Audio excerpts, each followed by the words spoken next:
So we're so excited, and we are just meeting, putting things together. Okay, are we ready? Yeah, let's Okay, do it. so excited to see you. Thank you so much for agreeing to be on the show today. Teri, I have been watching you since the beginning of the year. I've been watching your social media, and I feel like there's a lot I don't know about you. So I wanted to have you on. And then when you announced last week you're lieutenant governor, I thought, okay, this is the perfect time to do this. So thank Yeah. you to both of you. And Teri, can you please do the introductions? Tell me a little bit about you and Angela. And I love to hear it. Yeah, great. Well, thank you for having us on. Yeah, so my name is Teri and Hourihan. I've been here my whole life in Arizona, licensed professional counselor, LPC, earned my PhD in 2017 or 2018, I guess, and have a behavioral health company in Arizona for counseling psychiatric care. And what's a small business today. I am a mother to two young boys and long-term partner who he is in, house reconstruction and modeling, much different and totally supportive of what I'm doing today to, I say it very plainly to fight back in a government system that, I think is uh, not serving the public the way it should. So, really coming in this to really try to protect what's happening and change what's happening in the landscape. And I think that there's a lot of things coming in our world today in Arizona that could be very harmful to a lot of people. So yeah, and then Angela, Angela and I, it's kind of uh, I say a God story, right? And God put me on this path, but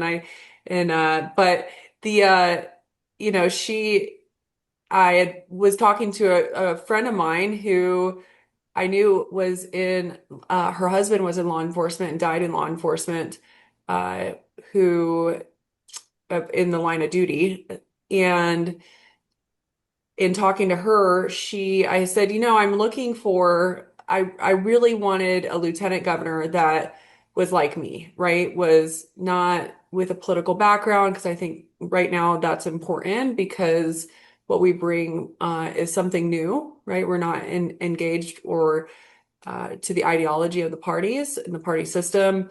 And so I wanted somebody who was serving the community, had a history of kind of what I do, right? Is caring about people and not caring about the political nightmare that's happening on all ends. And she introduced me to Angela. It was kind of a perfect match, and I'll let Angela kind of go through her. She does it much better than I do introducing herself. Well, we'll see if I can do that. But no, so Angela Harrolle Mohan, I actually started in Arizona by going to school at ASU, really enjoyed my time there, and did leave for a brief period after that to go serve our US government, working in diplomacy as a special agent all around the world in different countries. But no matter where I traveled to, the best place was to just come home. And Arizona's been home ever since and really enjoy my time there. Just married not too long ago, earlier this year. And together we have six incredible, amazing, wonderful children. They are not children, they're young adults, frequently reminded, basically 20 to 28, but they're truly a blessing. And we just love to basically embrace all of the little chapters that they're having and also how it integrates into us. As I mentioned, worked in diplomacy for many years and also the federal government working in that public safety space, but then later spent almost 12 years doing a nonprofit development in Arizona, working on being an advocate for public safety and the families that have suffered some of the greatest losses. And I arrived to that role primarily because my late husband was killed in the line of duty in the state of Arizona doing a rescue in Sedona, Arizona. And fortunately, everyone else lived, but he unfortunately lost his life. But we've been trying to do beautiful things with that. And in some of those beautiful things that we've done, we've passed legislation, we've implemented a couple laws that will long-term help some of these families moving forward, two very recently and one nearly a decade ago. But I just believe in investing in people and the citizens that need us. Our public safety needs them. And then we need to make sure that everything that we have is sustainable and forward thinking and making sure that we are truly being the voices of those that are boots on the ground. It's super important. It's not about politics. It's absolutely about just narrowing that divide and working together for people. I like that. It's not about politics.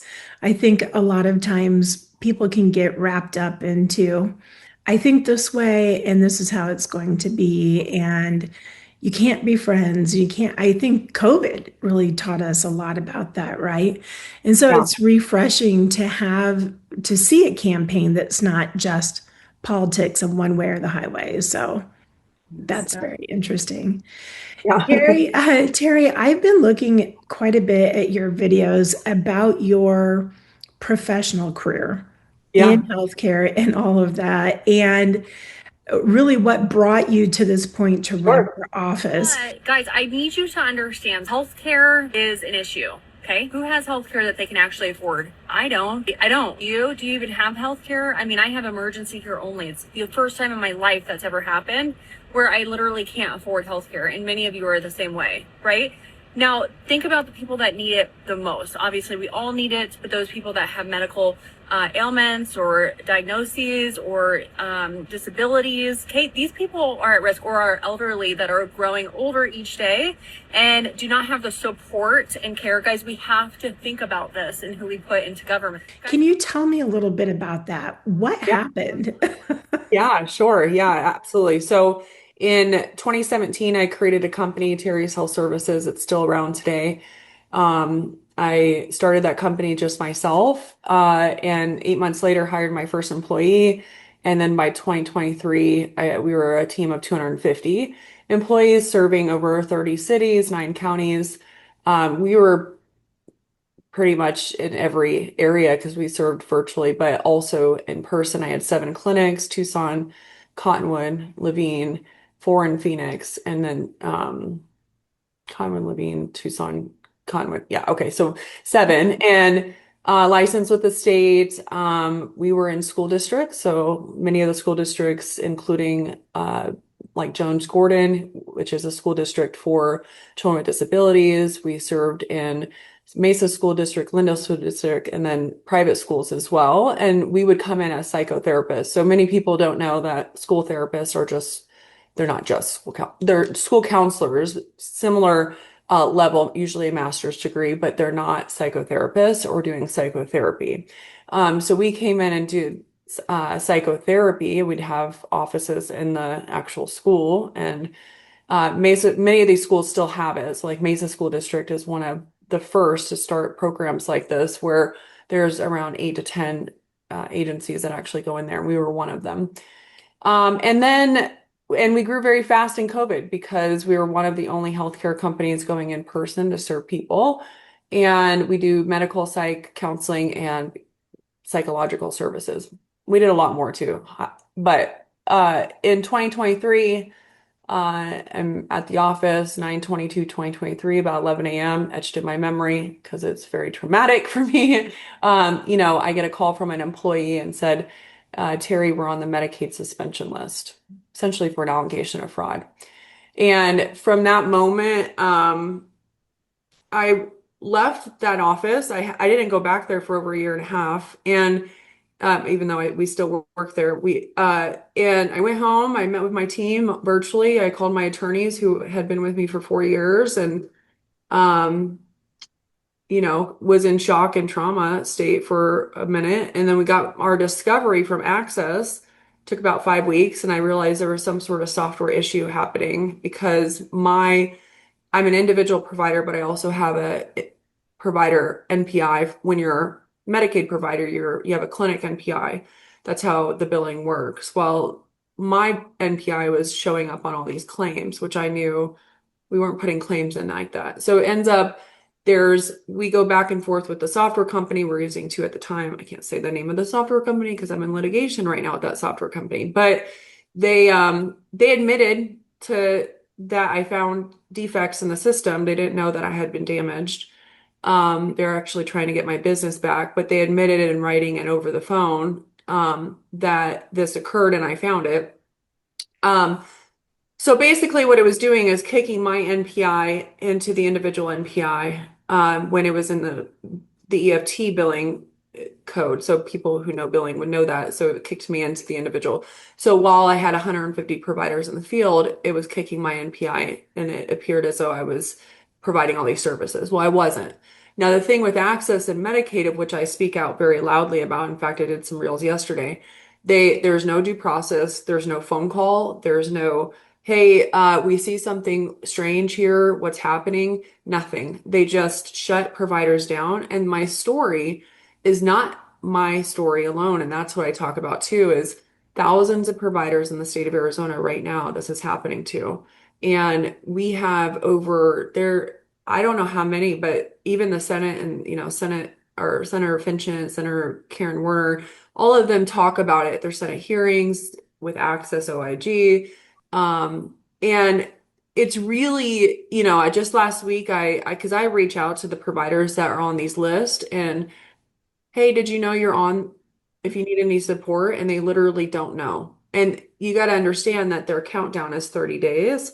So the state doesn't even let that, the provider that is on these lists, exclusion, termination, or suspension list, as licensed people, we cannot go anywhere to work. So literally they are, and they're barred from work, basically, okay? Because no place can take you for work. So you basically have to go work in a different field. And this is while with no questions asked. So had they just, hey, can I see a medical record, right? I mean, we wouldn't be here today. So I fought for my life I still fight for my life. Several lawsuits in place now against the state as well. But in 2 years in, I was cleared of fraud, took 2 years and 7 days. Fraud, waste, abuse should have been cleared in 30 days with experts in my company, took 2 years and 7 days, and then they terminated and excluded me. And in that termination exclusion, it stopped them from having to pay me back over $1 million. Again, this is what's happening to thousands of providers, because in the state of Arizona, what many people don't understand is Medicaid providers, you cannot deny service. In addition, when you're a provider and you're suspended, you're required by the law to continue providing services essentially for free. So for 4 months, we provided free services to thousands of patients. Just 2 health plans alone, AZ Complete and Care First, we transitioned 4,000 patients from our just 2 plans out of 8. So, and then all of that suspended payment for 4 months, right? That's essentially what I'm owed back. But now I'm had to file lawsuits against the MCO plans to pay me. 2 of them paid me and 5 of them didn't. So 2 years in, I decided to start speaking, right? August of 2025. And mind you, I always like to say I reached out to Katie Hobbs many times. That's why, and Chris Mays, I drove down to the AG's office. I did everything privately and professionally, right? Trying to get this save the company. But anyways, I laid off over 200 employees too. So Well, did Hobbs or Mays ever respond to you? no, Not even now that you're running for office, they haven't. no, still not. Nope. No, never, ever. And so, in fact, I had posted this before, but I went down to one of Chris May's press releases, and I mean, I was let in, given a badge. As soon as they knew who I was, they kicked me out. I get kicked out of the press release because I'm part of the public and I'm running for governor. And so I cannot be there of this public press release that deeply affects providers in the state of Arizona, has destroyed my organization, has destroyed the companies of others. What are you hiding, Chris Mays, that I can't sit in your press release? This has nothing to do with your campaigning. This has everything to do with the public and you lying to the public. It's part of it was said This to is me for in my Prudential email. Press. We're asking you to leave. Okay. She's representing the public. There, if there's questions, she should be able to ask for the public. I think I said my point. It was a press release on the billing that she was showing.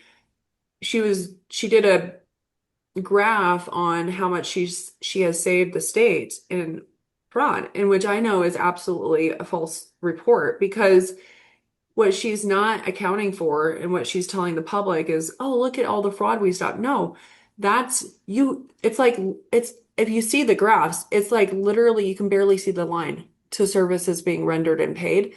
I know that active providers right now, many active providers are not getting their claims paid.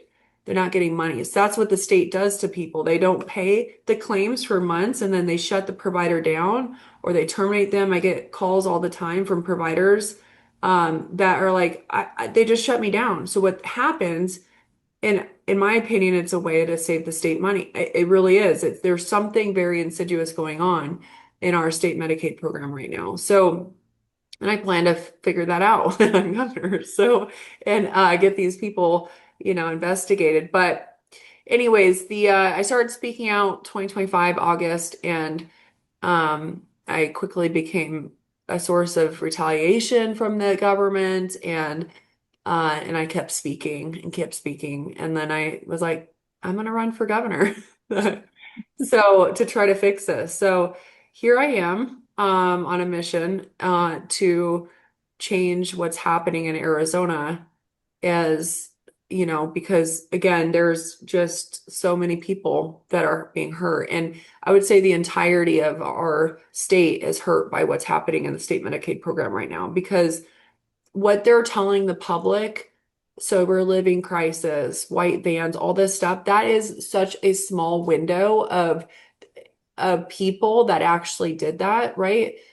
According to like their own indictments and history of this, right? Many of these people are just sitting on these lists for years and years and years with there's no like our state does not require. So like this, the Medicare program works in a way where if you're suspended from Medicare, you get 6 months during that investigation, right? They have 6 months and that's it. If they want to extend it, they have to show why, right? These providers are staying on for 3-5 years. If you go on these lists, it's like they're destroyed. So that's how I knew that our government is not right. There's something going on. So if you win office, you will definitely tackle this. If you do not win office, do you plan to keep in this fight? Oh yeah. Oh yeah. Absolutely. Yeah. I mean, I have a federal lawsuit and a state lawsuit right now against the state of Arizona that names Katie Hobbs and Chris Mays in them, but that are still in process and still good and good to go. So we hope, yeah. I mean, I'm still fighting, and I fight because it's expensive, but I fight because it's not only it's all, not, many of these providers have no money to fight, right? Many of them, most of them are very scared. I mean, they don't even want to support me publicly. They tell me that, and I get it. Angela, let me ask you a question. Your resume is fascinating. I'm sure that your resume is only kind of the tip of what you do. How would you say you connect to Arizona families? What do you bring to the table? Absolutely. It is a pretty diverse background, obviously. So a lot of experience in government work, nonprofit, but nonprofit investing in people and making sure that people are being heard and receiving resources that they need. So I'm also a small business owner and investor in 6 different concepts in Arizona. And I have beautiful opportunity to see just people coming from different places. from different demographics, from different socioeconomic levels, and that part's fascinating. Anywhere from rural farmers, which are significantly affected by different water right related issues, to inner city development. So I'm based in Chandler primarily, so we look at a lot of the technology investment in that Chandler region and then also beyond. So I really believe that through just, my experiences as a small business owner, my investment in government and public safety, and just my care and compassion for individuals and being willing to be that voice and basically helping people to understand that just one person can affect change and make a big difference. Whether it is into your local community, whether it is into the county or statewide, it can be done. I love that. Teri, one of the things that I admire about your campaign is that you're not taking the money, the big money, not even endorsements. In this experience, have you found that there may be a good reason for campaign reform? What are your thoughts on about how elections are run, especially in Arizona? So yeah, and I will. So yeah, so the endorsements would have to come without the essential. I did an interview for I rejected the interview 2 times for my party. Although I support my party, I'm actually going to something tonight for one of their candidates, and the candidates and I endorse each other. But there comes a time where, if I feel like the ideology of that party is or that entity is something I have to oblige to, then I won't do it. But yeah, so one of the things that I would like to see is that the PACs that are set up have to report just like any other finance law, right? Right now I know that there are PACs that are set up or can be set up and pay into provide money, right, or support to candidates that is unknown to the public. That I think needs a change. So I think you could set up a PAC for me, for instance, and the public wouldn't, and then you could pay for a bunch of stuff for me, and the public would have no idea that you did that for me. That's a way that things are happening right now. I know that to be true.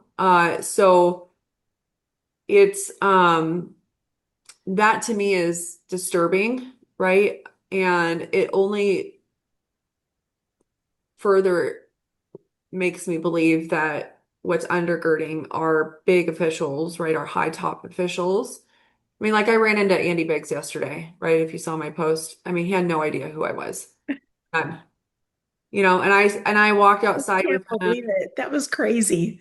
Yeah, I walked outside with him and he's like, "Come on," him and his friend or what. I mean, I don't know who she was, but friend or person he worked with, I have no idea. But because he was off to an event and I asked him about the Medicaid system and all those things. I mean, it was nice of him to talk to me for sure. He wasn't rude or anything like that.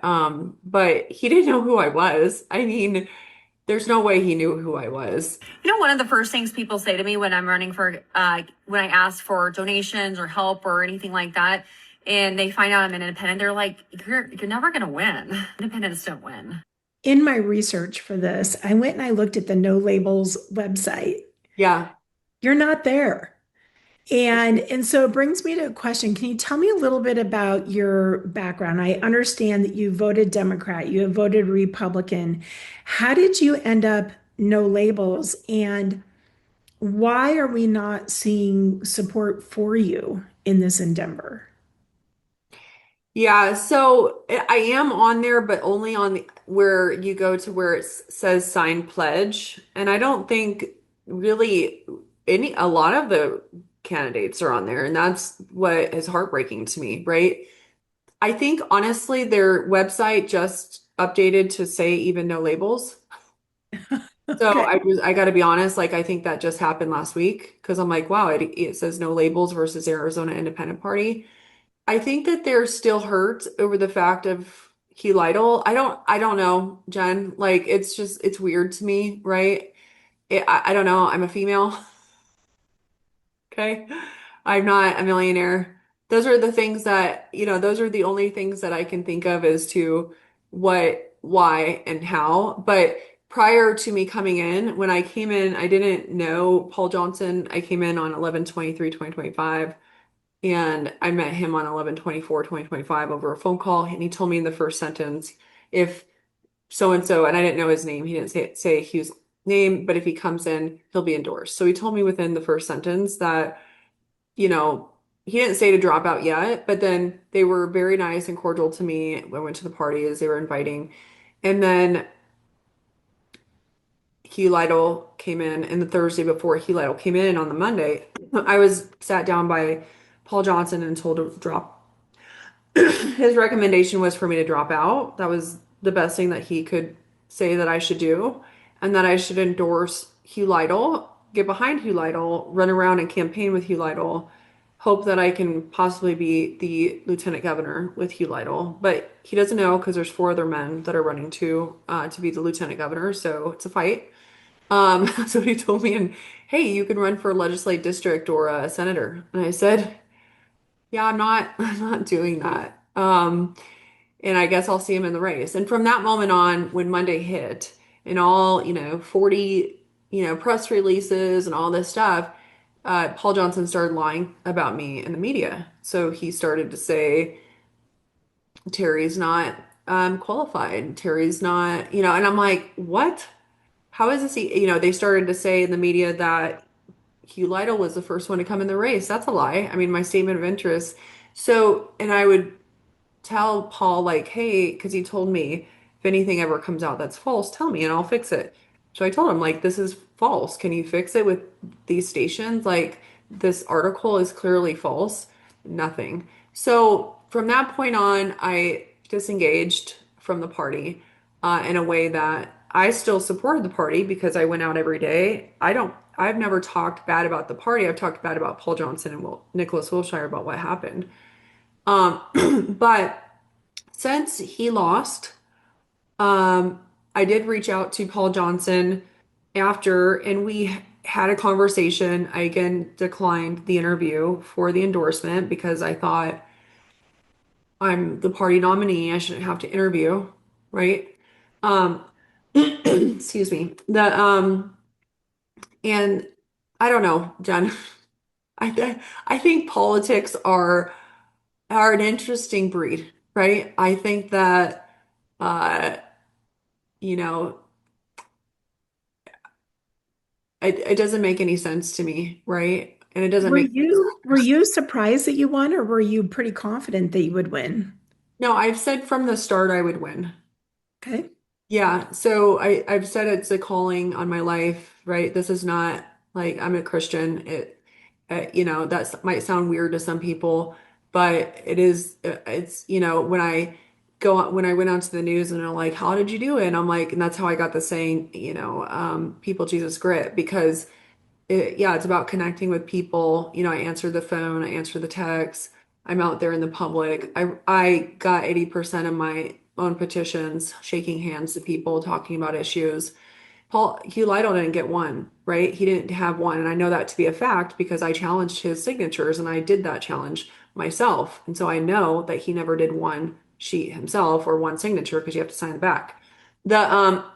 So um but I've told people now that I'm going to win the general too. And I told Paul Johnson that too. And Larry, I don't know his last name, but he's in the party. I said, we're going to win. So whether or not you want to be on my side or not, it's, whatever. I still support the party. Um, and I'm making way to insert myself back into the party like I did prior to Hugh coming in. I don't believe in, divide, or I believe in unity. And I constantly say it's politics, not personal, right? It's politics, it's not personal. That's how I've had to say it throughout my time. It's politics, it's not personal. It's politics, it's not personal. Because I'm a therapist, so it's like sometimes. I mean, and I guess we don't take things personal there either. But sometimes you can, as people, just it's like, you can take things personal. I think in the beginning of my run, I definitely took things more personal, right? But today I try not to. Yeah. Yeah. Angela, I wanted to ask you, with the lieutenant governor position being brand new, if you get in, what will you do at this office? I mean, what kind of what will the bar be? What will you set? Oh, well, that's such an interesting question because it was just established, as an option in 2022, and this is the first time it's on the ticket. And when I actually sat down with Teri for the first time, I said, "What do you envision this role being?"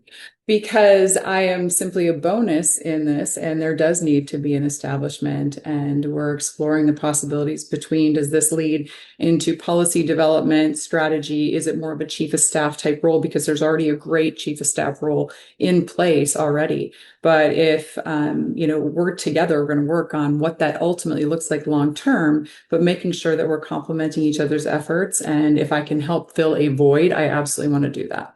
I love that. I'll be really curious. Whoever gets this, Yeah. I'm curious to see how they shape this office. So As am I. I hope I'm the one, but if I'm not, I can't wait to see how it all just develops. Because again, you have a blank slate, you have a white, clean piece of paper.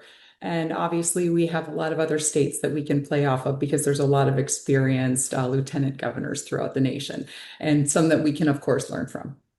love it. Terry, one of the things I've been watching, clearly, I've been watching all of your videos. Okay, so this is what I think is interesting is how you tie water to pretty much everything else, especially housing and housing costs. Can you talk a little bit about what is your plan for water and how would your plan help bring down the cost of housing? Yeah, so I think, when I think about water, I think about construction. And many people say, well, how does construction impact, right? Well, of course, because water has to be utilized for the construction. Um, and then you think the moratorium that occurred in our state regarding the building, right, pushed back the construction already. And then you have permitting that takes a lot of time so that we're already behind. And then you got permitting that puts you more behind. Then you have all these data centers, okay, that utilize all these water. And that's a whole nother, I'm sure we'll get to the data center situation. But the housing, so one for the water, right? Long-term water security. So I always say, or I do say, Katie Hobbs does not have a long-term water solution. So her plan now is uh, fight in litigation, right? She hasn't made a statement regarding anything long-term happening in our states other than fighting over a depleting Colorado River already, right? Which is likely going to take years and years in litigation, and the taxpayers are paying lots of money. Andy Biggs says there's no water crisis.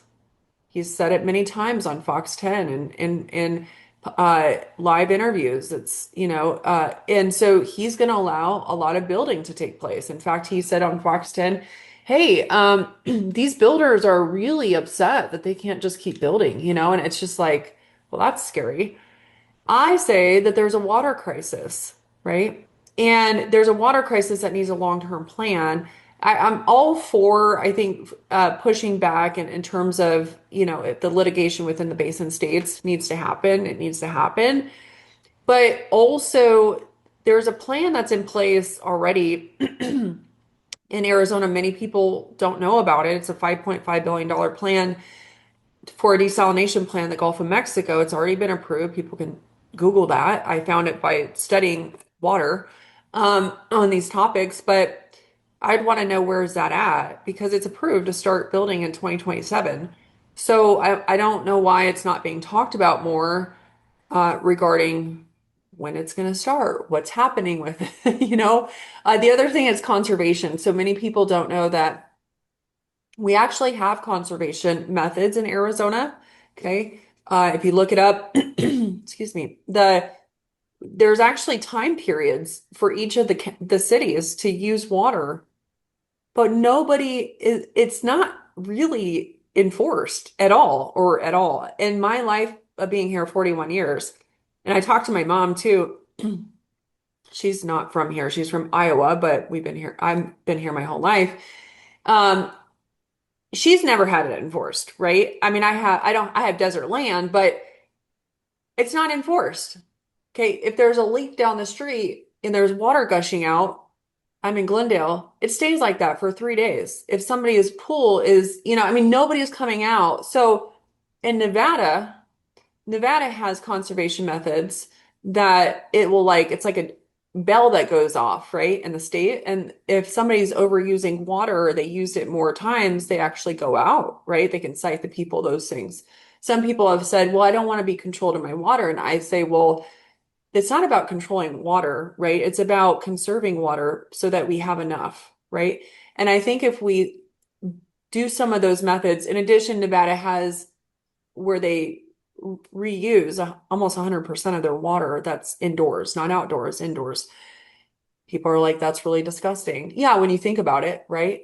Yeah, absolutely. It includes toilet water, so, all that. They obviously clean it, but Nevada actually says that once their plant that starts being built in 2027 and it's for reusable water, because right now what they do is they do a two-time cleaning method. They take the water, they put it back into Lake Mead, and then they recycle it back in and then they use it. So it's cleaned twice.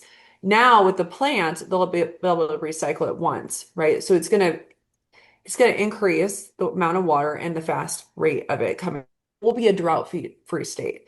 So we know that these things exist in other states, similar to what Arizona is in a platform and, essentially our land and our landscape of desert. But we need these plans in place now, right?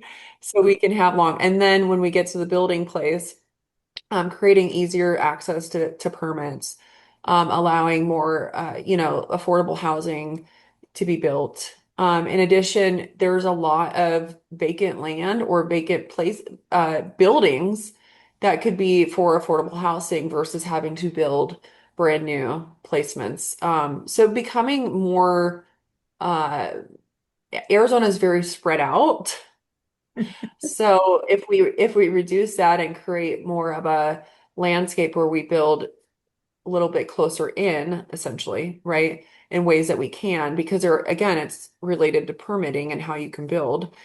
So looking at those areas, and obviously that would reduce gas prices, making kind of like mini cities, right, versus huge landscape cities within cities.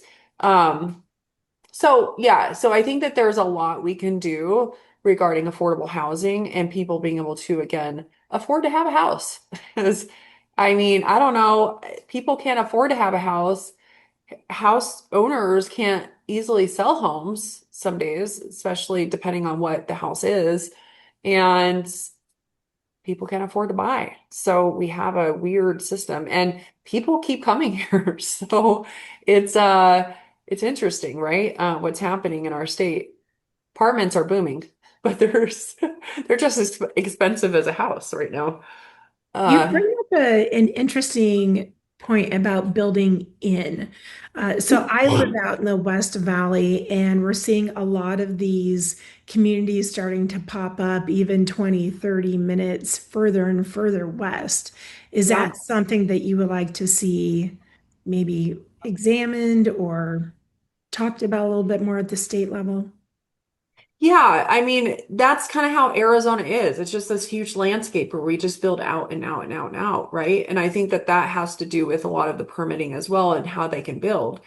But yeah, becoming more, having ideas about building more creatively, right? To where it would reduce gas prices and those things if you could build, for instance, in I'm not relating this to the fact that a school could be a house necessarily, but it could be affordable housing or even shelter for people. And we know shelters for people who are unsheltered is needed in Arizona right now. But we have, I think, from a great resource that I like is called Common Sense Institute. One, I like it because of the research, and two, because of the name. I think it's kind of my personality. Common Sense Institute, whoever created that was probably we'd probably get along great, right? So it's like very sarcastic name of Common Sense Institute.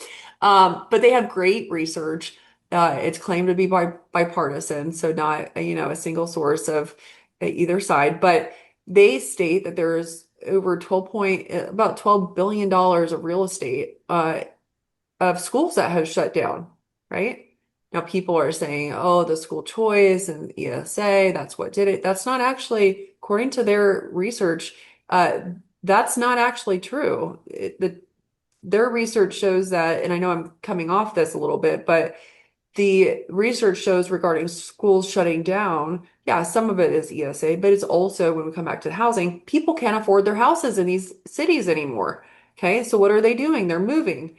And school districts are shutting down, but they also grew exponentially in a time period of COVID when they shouldn't have been. And that's like circling back to how we need to audit the education system for fraud, waste, and abuse too. Yeah. And That spending. the birth rates are dwindling too. Yes, since That's a huge issue. yeah, 2007, the birth rates declining, right? So there's a lot of things I think about that too, of why that's happening. So of course, schools and cost of living, but also I think we have to have opportunities for people who are contemplating. We're pro-life, but I will say that we don't want to, step against what voters voted in Prop 139. Um, but what I want to see is what some of the vetoes that Katie Hobbs vetoed was implementing education, or not education, but simply that women and families that go into clinics and abortion clinics or OBG, that they're giving handouts if they want them, right? That there's propaganda or options for all choices, right? But also women who, there's a choice for abortion, there's a choice for uh, adoption, there's all these choices. That's not present right now. She vetoed those bills to go in there, which is, I don't know, disturbing to me, right? Why would you do that to me? It just, that's the type of propaganda of the ideology of some sort of, uh, relationship she has, I believe, and it's a conflict of interest for her not to veto it, right? And so those types of things think need to happen. So family, and then universal childcare. New Mexico did it, which is fantastic. I think we could do it here. Providing additional resources for families to even want to be here. Angela, I wanted to ask you, with your experience in working closely with law enforcement and having the connections in this area, what are your thoughts on AI and policing? And what are your thoughts on being able to support law enforcement in a tech world moving forward? What are your thoughts on that? Well, we're in such an interesting place, and I know that people are talking a lot about the automatic license plate readers. For example, that's a big part of the conversation tied to one particular company, but irrelevant of that. And I think about AI in general being a true like force multiplier for public safety in a way that, we don't have to have in an area right now, it's very challenging to get enough people to even want to become law enforcement officers, for example. So how are we best using technology to, again, multiply the individuals that are on the streets? And that is through eyes and ears in different places. Now that also brings us some real challenges in the sense that it's like, what are they looking at? How are they looking at? I think auditing is super important in that process. But the AI, even from the integration of systems that allow for more interactive case development. So pulling in resources from different areas in order to have a more completed case review, case profile, for example. I love that. I think that's really super important. And, I think that all of these tools that are out there, whether they are the ALPRs, whether they are other systems that are being utilized, whether it's through like the Axon cameras, et cetera, it's all inherently coming together as a tech related supported issue. But I also believe that you can't take the tools away from law enforcement. We need to allow them to do the best they can with what they have. But more importantly than anything, they have to have guardrails around these powerful tools. We have to be able to respect people's privacy, but these guardrails are important. And most recently, I know that this larger company, Flock, with their cameras, they've actually come back and said, hey, guess what? You know what? You're right. We don't need to retain information for as long as we have been, for example, say 30 days. Now they're saying, let's reduce that to 7 days. And let's tie an audit system to every search that goes into place. So, for example, if you wanted to look up a particular license plate or a particular vehicle or a particular person, you have to assign a case number to that. So this isn't just a random person, officer doing a search or someone who's an investigator back at headquarters just doing random searches. They are tied to specific cases. So I do think that auditing is important. Having, the tools available is important, but making sure that there are guardrails. Because in order to be able to use tech at the highest level to protect our privacy, what are we doing to make sure that we are embracing it in a way that, I go back to when the internet came about, believe it or not, most of us were old enough to remember when that was first implemented. So we were all very scared. Like, what is this? All of a sudden the world is becoming smaller and smaller and smaller, and people are worried about internet security and what is the information that's being put out there. Well, you can flip that and say, guess what? We are now in the day and age of AI. And with AI, we are feeding this machine. And when we feed this machine information, it inherently will ultimately benefit us in the future. It'll help us long term, which is actually kind of exciting. We just have to make sure that as good citizens, as good governors of policy, that we basically stay within those guardrails to make sure that the sharing within different jurisdictions is being done in a very formidable way that creates transparency and accountability. Are there any other tools that you can see that would be beneficial for law enforcement? I know one of the big issues right now is hiring.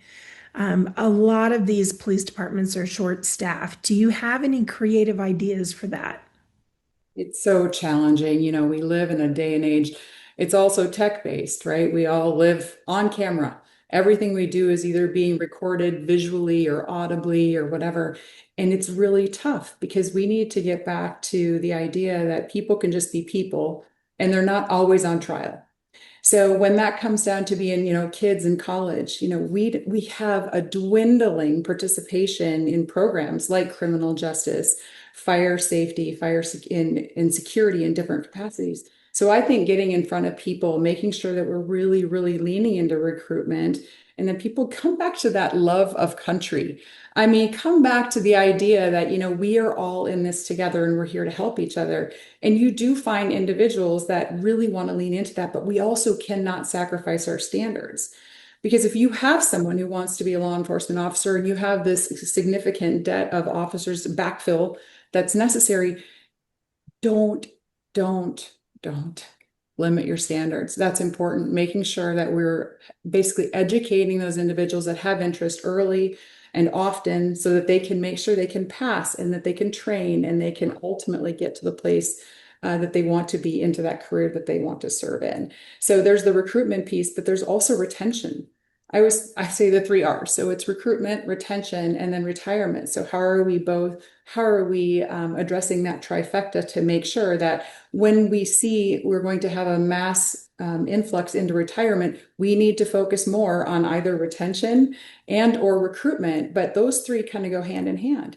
And I think it's super important in order to create balance. Otherwise, you have this constant drought of officers, like this huge drought. And then what ends up happening is these departments will come in and say, we're going to give you a signing bonus. Okay, great. Well, signing bonuses are a great start to get people in the door, but now you're dealing with retention. How do you keep them there? Are they staying just long enough to get that bonus? And it's really, truly shouldn't be money driven. This should be driven by people and wanting to help the community and lean in and just make it a better place.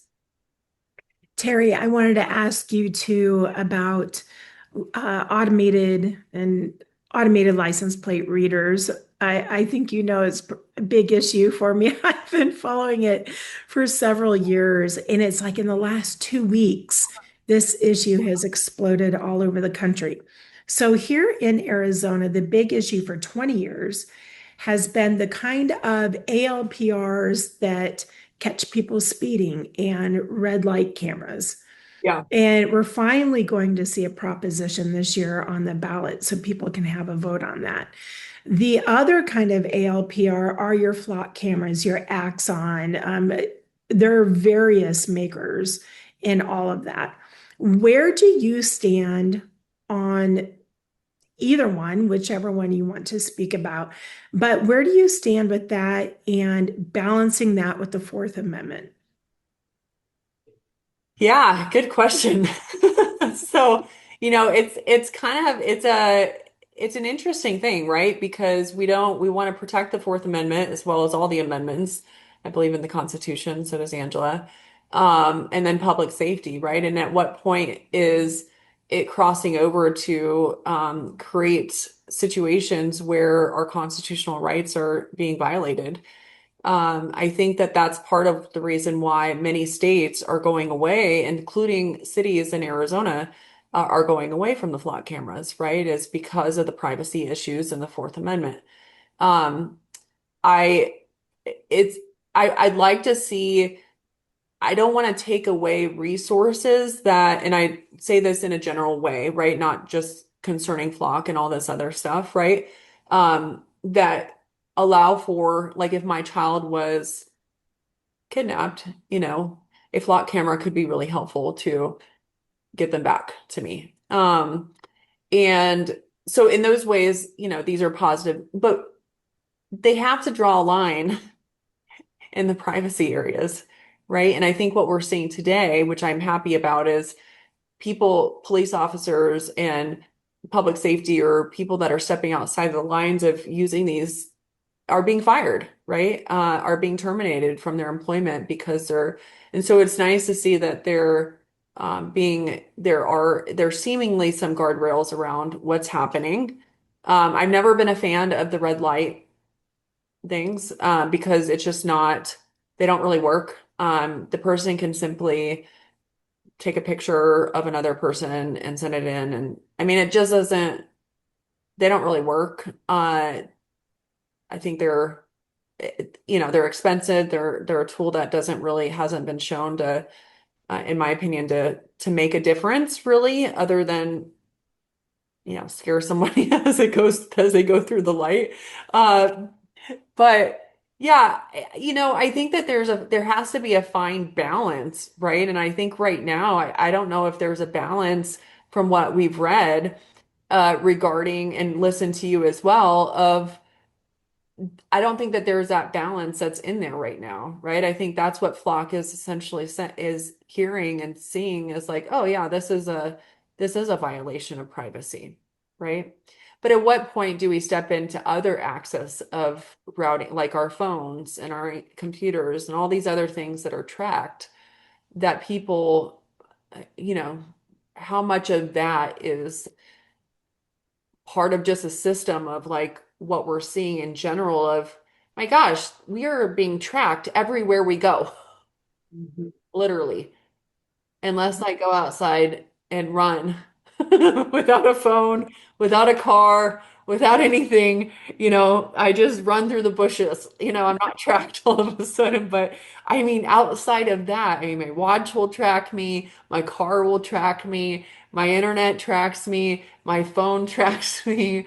I mean, Your jewelry tracks you now. I watched a YouTube, or not a YouTube, a reel on somebody who was saying, get a car from, get this older car vehicle so it doesn't have these tracking, and this is how to get it out. I'm like, wow, and I get it, right? I mean, I understand the problems that people have with this for sure. And again, I think that there just has to be really tight guardrails on these systems that are in place, that they're used for good and not bad. And that when they are used for bad, that people are terminated, people are prosecuted. I just read a case in Georgia where there's, I don't know, several cops that are being prosecuted for doing something like this, right? So the yeah, I think that people being held accountable, and more as they become stricter, is going to reduce the issue of privacy. That makes And sense. I think this is, oh, go ahead. Sorry, if I could add to that, Terry, you're absolutely right, but I think it's this fine balance, the trifecta of safety, security, and privacy. For example, using an Apple Watch or an Aura Ring or something like that as an example, we all want the data. We all want it to be our own data. We don't want it to go to anybody else, and we really don't want it to know anything about us. But if we're having a heart attack, we want it to tell us.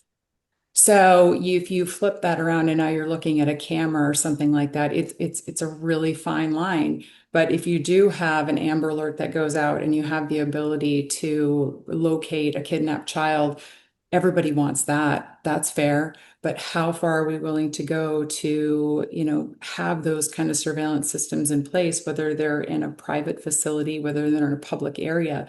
But at the end of the day, it is absolutely about auditing it and accountability and making sure that people understand what is being captured, how, and how is it being utilized.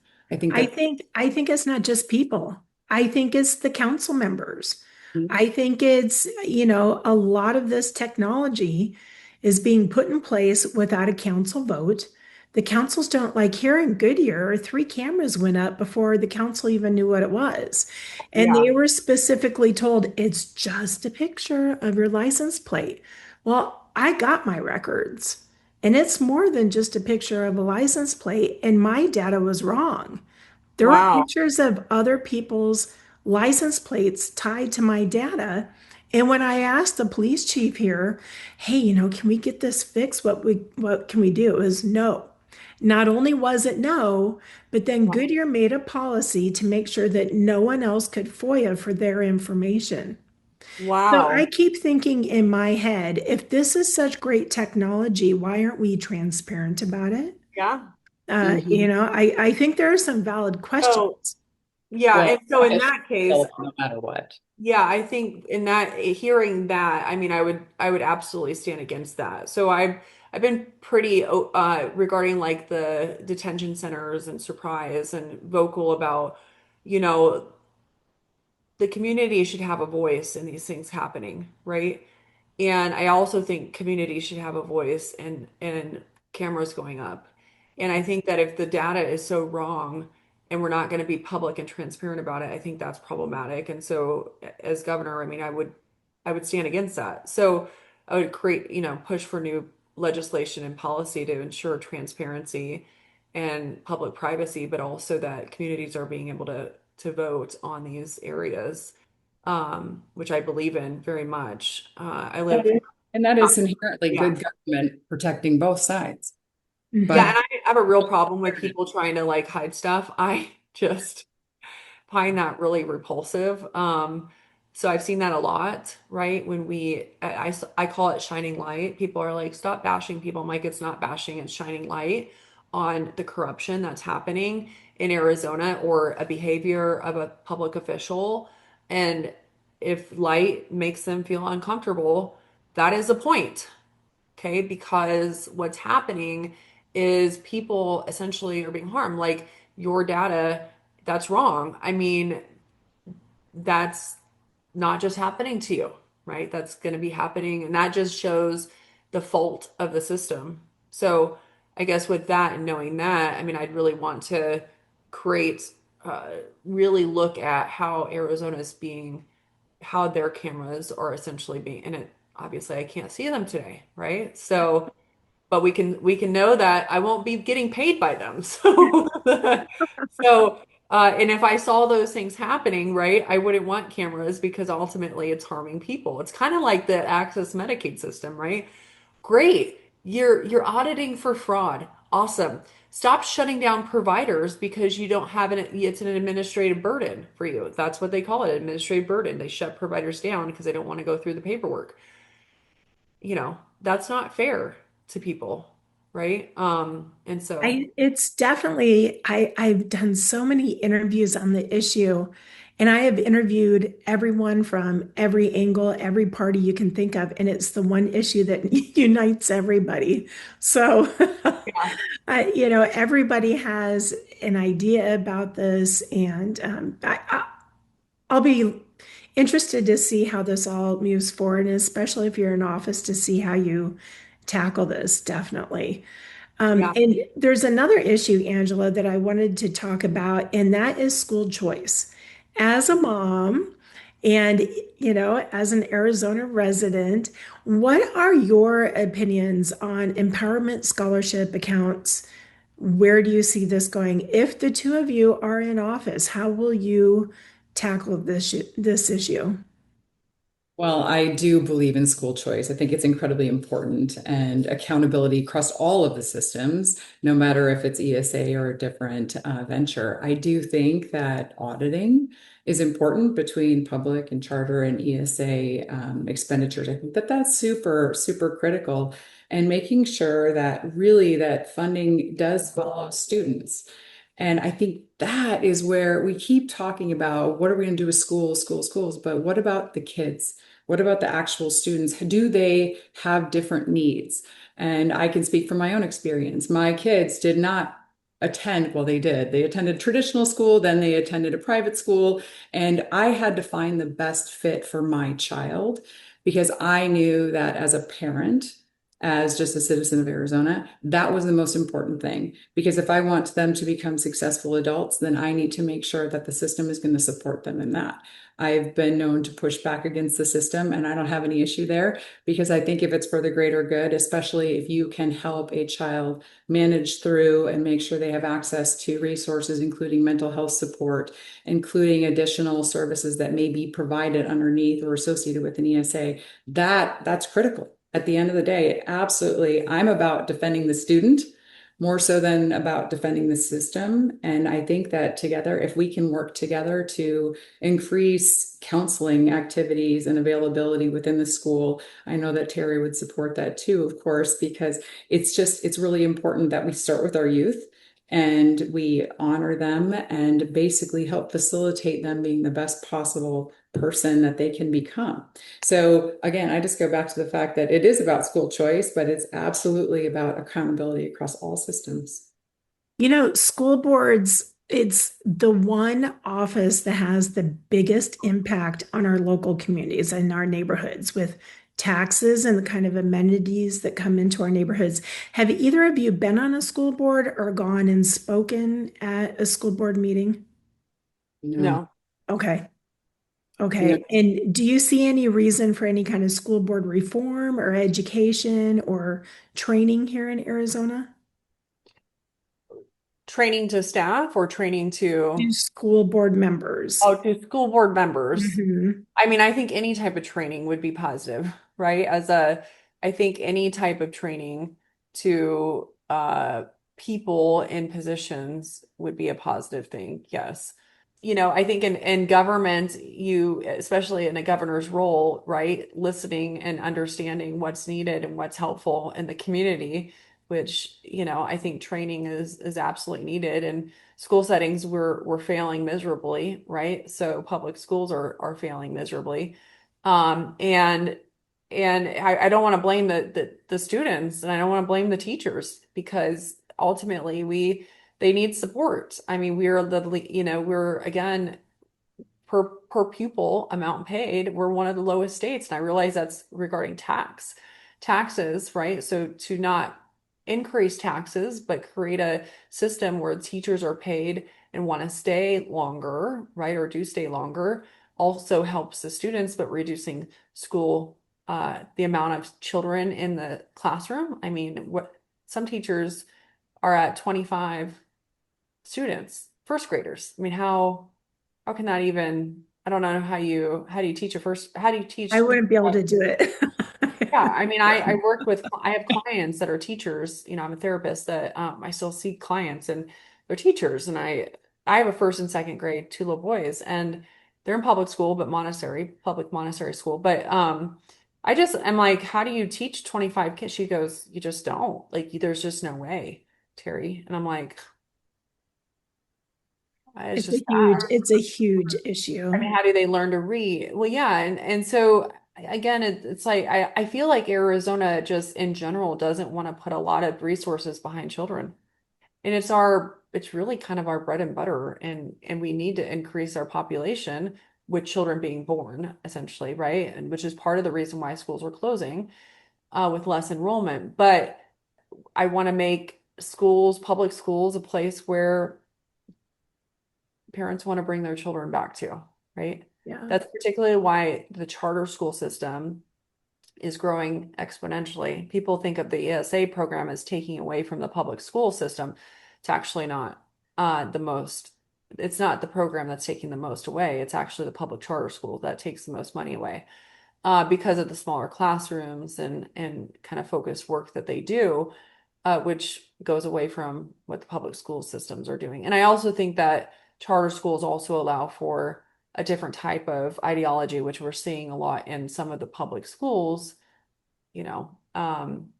that's being removed and or resources for students. So Angela, I wanted to ask you with connections and possibly even a passion for health and fitness. What are your thoughts on SNAP benefits and the controversy over whether tax dollars should be used to fund like sugary foods, sugary drinks and snacks and that kind of thing? And also, what are your thoughts on the new rule this year about removing the food dye out of the food that's served to children in schools? I think this is tough as a parent, as a citizen of Arizona, as somebody who has worked in that lifestyle wellness coaching realm. I think that we have this constant push and pull even in our own kitchens. I remember, talking to a family that had a child that had ADHD, and they said, it's simple, remove all red dye 40 from all your food. Well, guess what? It's in bread. It's in cereal that is not red. It's in all of these different things. So, the Kraft macaroni and cheese, the big controversies, they're now going to take all of the artificial colorings out of the Kraft macaroni and cheese. The fear is the kids will see it and they won't even eat it because it doesn't look like what they're used to, and a chicken nugget is a chopped up chicken breast. But the reality is if it doesn't look like a chicken nugget, they're not going to touch it. So I think that there's going to be this, we can be very altruistic in that fact that we want to make sure that we are putting funds toward the healthiest possible options for our kids. And I think that that's important. And that's where the money should go. Now, should it continue to fuel some of the more negative components, right? Like we all know that we all love sugar, whether we say we don't or not, we just do. And it is definitely a challenge, like I said, in our schools with our kids. As adults, I'll raise my hand, right? I know I love a good dessert, so I'm never going to turn that down. But I do think that the priority for the funding needs to go toward healthier choices.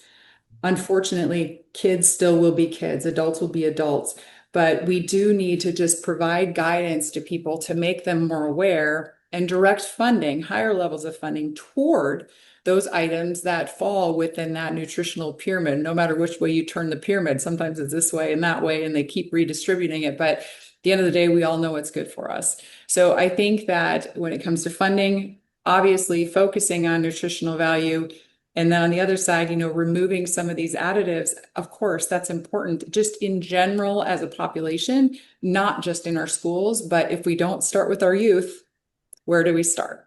I would like to know, what is your position on farmland in Arizona in zoning and renewables, putting data centers on this land? Where do you stand? Yeah. So okay, so I'll start with data centers. So data Okay. centers is, I think, a big issue for Arizona, right? Again, we go back to the water and the energy sources, right? We also know that part of lowering costs is lowering the energy costs that we as people living in our homes or apartments or wherever we are, we're paying high cost. The data centers, what's really interesting about what just happened in the budget was Katie Hobbs. Katie Hobbs loves to pause things. She pauses a lot of stuff. There's a lot of pauses. And I have a lot of reasons why I think that is, which I talk about on my, but a lot of pauses, not a lot of action. And she paused the data centers, which everyone was like, oh, yay. But the fact is that when you dig into that a little bit, she didn't change the permitting rules. She gave these data centers, which likely likely pay into her quite a bit of money. And she gave them enough time, right? And I wouldn't doubt that she nudged them a little bit that this was coming too, right? To get ready for it. She gave them enough time and a pause to actually complete applications to get in before the pause took place. And that's important for people to know because from 2013 to 2026, during the tax incentive year for these large, data centers to come in, which did create jobs, did create tax revenue for the state, yes, but there was 80. Okay. Now, in the 2 weeks of a pause, there's been 113 applications. Okay. Now, 113 applications could be all approved.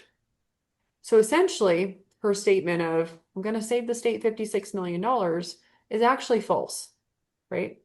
We're not going to save the state. We're actually going to spend more, state. Sorry. And not only that, if these all get put in, we can imagine we did 80 in 13 years. Now we're about to do 113 in 2 weeks.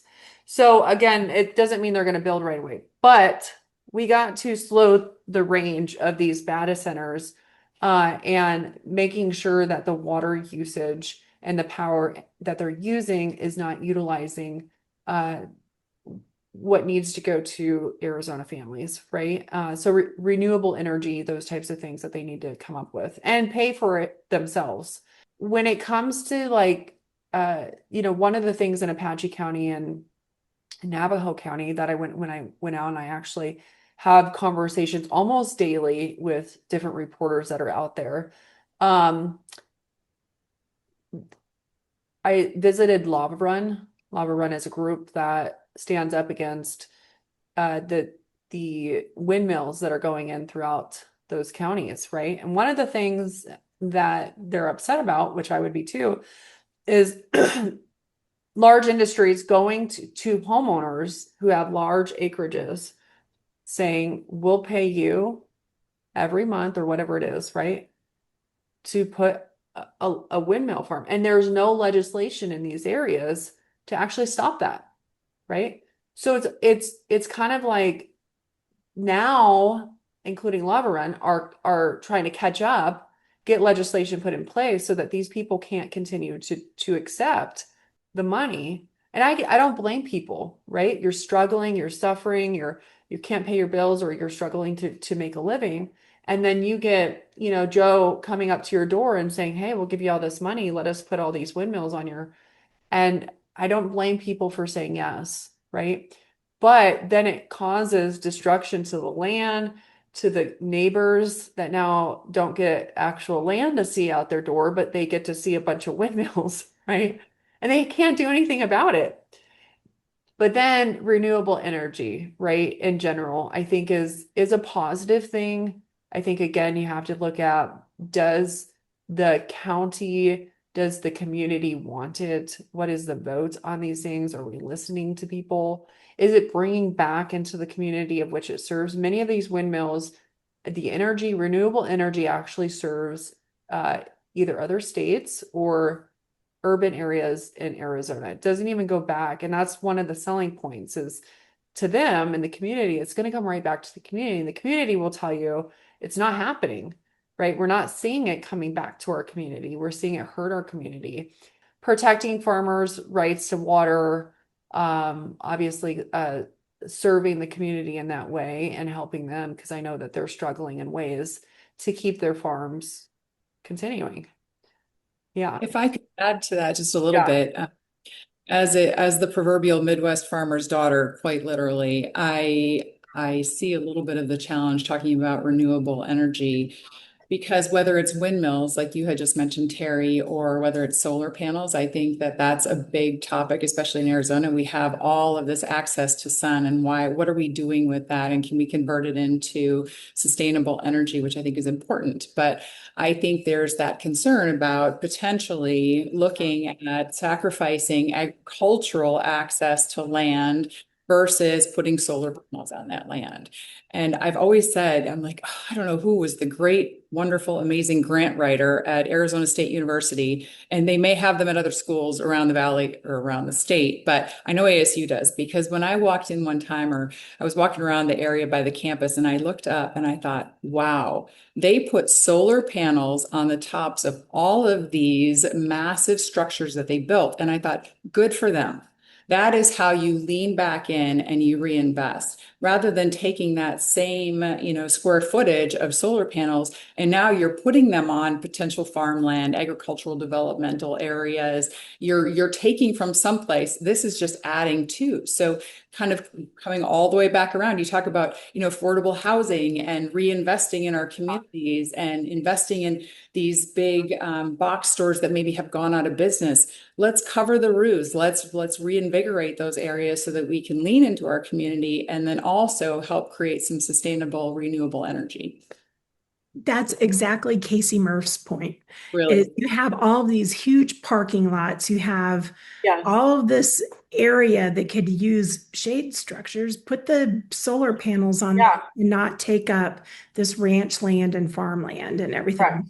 Yeah, I encourage you to reach out to him. He is Okay. phenomenal, or even maybe watch some of his videos. But yeah, Angela, definitely you have the exact same idea that he has on that as well. And Angela, I want to ask you, are there any health concerns about the proximity of data centers to neighborhoods on your platform, or have the two of you ever discussed this at all?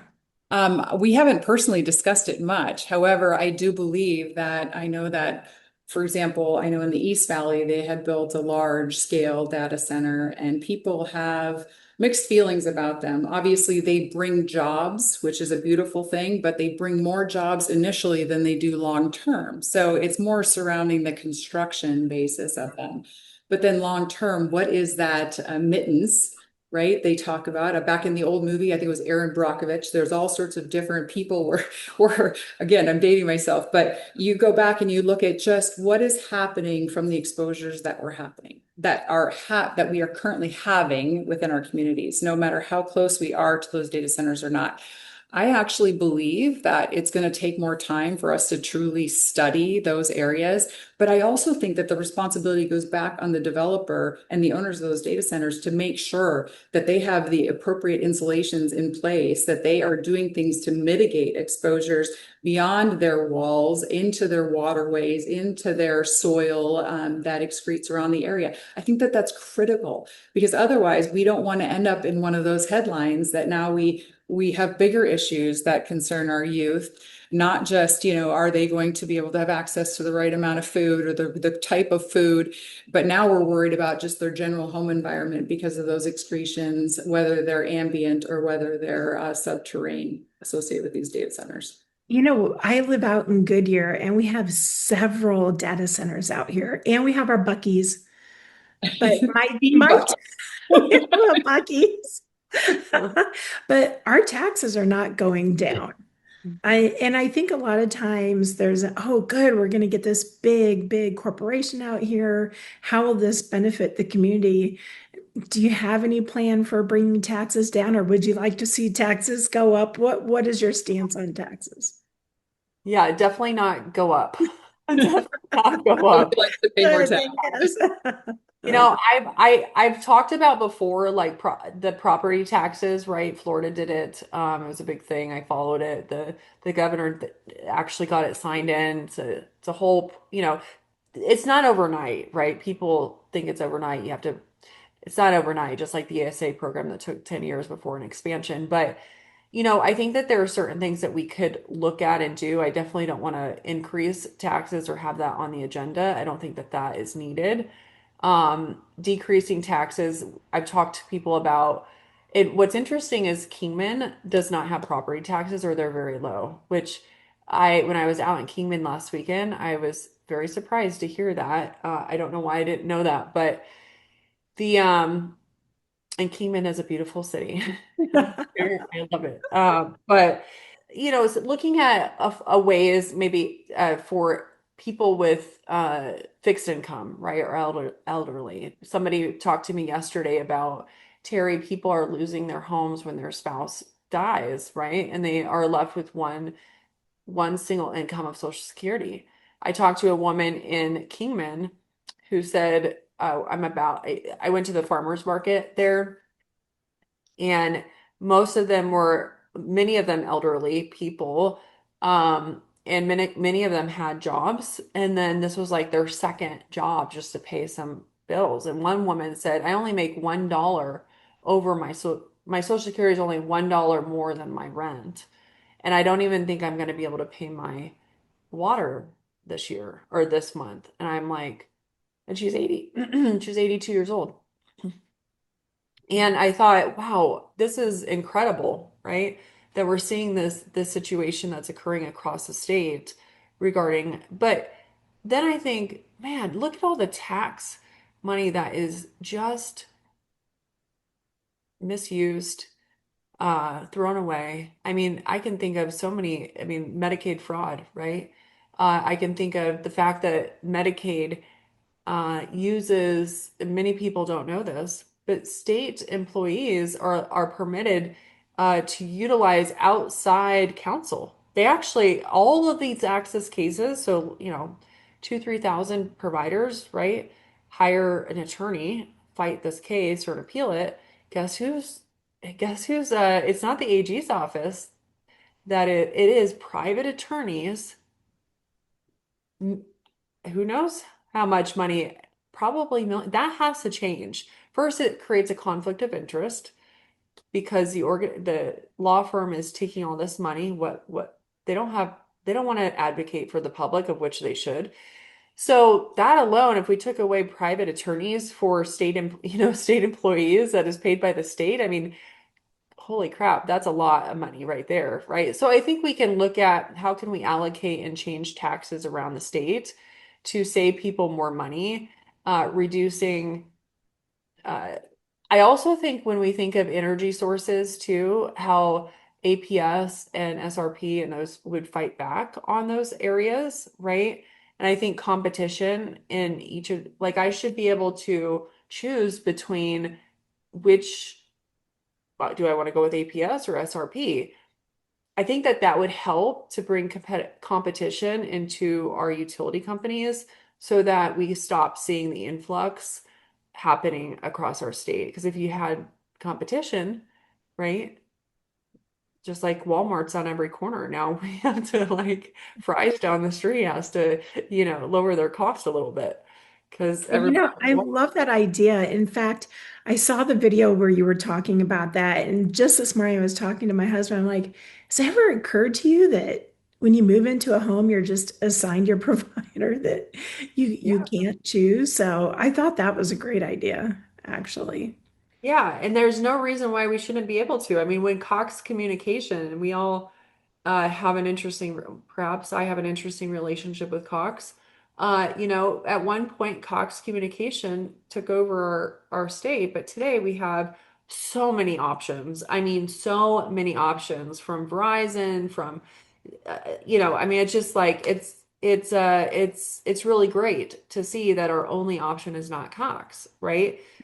What's happened is now Cox has reduced their rates, right, and become more affordable, just like DirecTV, right? And as we see that happening across the state, but again, these industries take over, and APS is one of the industries that we know, it's in the news, and also they're one of the companies that has to report to the ACC who they pay into regarding candidates, which is really interesting. And they do it, they're required to because of how much money they used to put into, or they still do, particularly governors' races. So now they have to submit how much money they give to the candidate. Should be for everyone. One of the best things about public service is public service, okay? People who truly are running for a public office seat, especially running as a third-party candidate, they're stepping out. I am stepping outside of the boundary lines and saying, I am standing for something better than what we have. And I don't care what the status quo is. I'm going to do it because it's what I believe in. It's what is going to change Arizona. It's what's going to stand against, even in this nation, guys. When I win We win. We win. Our voice wins, Arizona. We step against a two-party nightmare and political war that's happening in our nation right now. The whole nation will know that Arizona voted for an independent governor to be at the top. Gonna make national history. We will make Arizona national history. All right. Well, then, Angela, I'm going to ask you first. This is a question I ask everyone that I interview. Are you happy? Oh, yes, I absolutely am happy. And it's interesting because people often measure contentment versus happiness. Oh, no, I'm so content. And I'm like, well, that sounds terrible. And then the ultimate question is what actually is happiness? And I think that is if you are surrounded by those that you love and everyone is healthy and working together, then yes, that equates to happiness. So, yes. I love that. Teri, are you happy? I'm happy. Yeah, it's, I think for me, it comes first from a place of just a relationship with Christ and in that place of having hope and faith in the process of wherever I'm at, right? Romans 8:28, all things work for good, right? So it's like, okay, it gives me hope to see tomorrow. But, I also think that when we think of happiness, it is a choice, right? At points to, even in the midst of however we're feeling, to choose. It's a bit of a therapist in me, right? Is how are you going to choose to be today, right? But yes, I'm happy. I love where I'm at right now and this fight and the purpose that is in place right now for me. So I love Jen, do we get to ask you? Do we get to ask you? Are you no happy? one's no one's ever asked me. Okay. So I'd love to be that person. Are you happy? Good. You know what? I look at joy. And I think that joy that it's a practice. And so, Teri, when you were talking about it being a choice, I think you actually have to practice Yeah. joy in your life.